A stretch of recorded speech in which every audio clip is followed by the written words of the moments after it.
roi avait un esclave si beau qu'on aurait dit le jeune Joseph en personne. Son teint avait la couleur de la grenade. Ses boucles étaient le piège des serpents. La pupille de ses yeux en amande avait le brillant du musc. De sa bouche, les mots roulaient comme des perles. Quant à sa taille, elle était si fine qu'elle semblait ne rien contenir.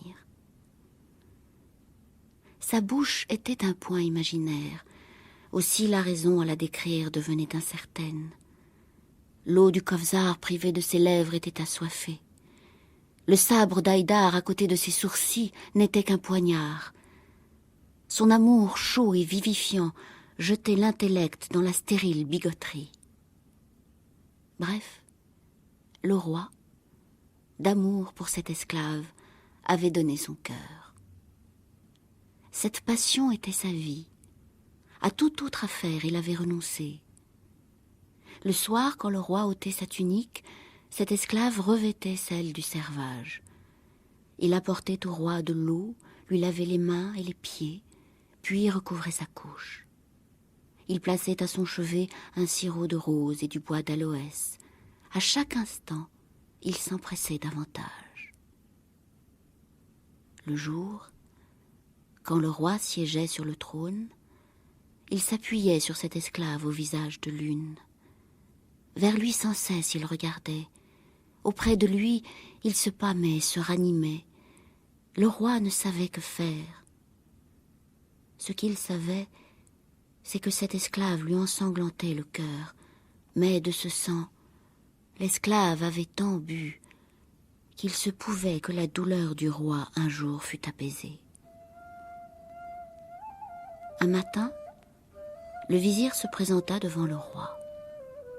Ô stupeur! Il vit aux côtés du monarque la tête de cet être incomparable. Le roi avait coupé la tête à cet esclave au visage de lune, et tel le nuage, versait des pleurs. Le vizir s'informa. Le roi lui dit: cet esclave, à l'aube, alla chercher un miroir afin de le présenter au roi. En chemin, il y jeta un regard. À son souffle, la face du miroir fut ternie. Je l'ai tué de colère et le pleure à présent. Je l'ai tué afin qu'il ne commette plus d'autres effronteries, qu'il n'oublie plus le respect dû au roi. J'étais son compagnon dans le monde. Il fit du miroir sa compagnie. Celui qui a le roi pour miroir est impie s'il se regarde soi-même. Pour quelle raison cet esclave regarda-t-il son visage ?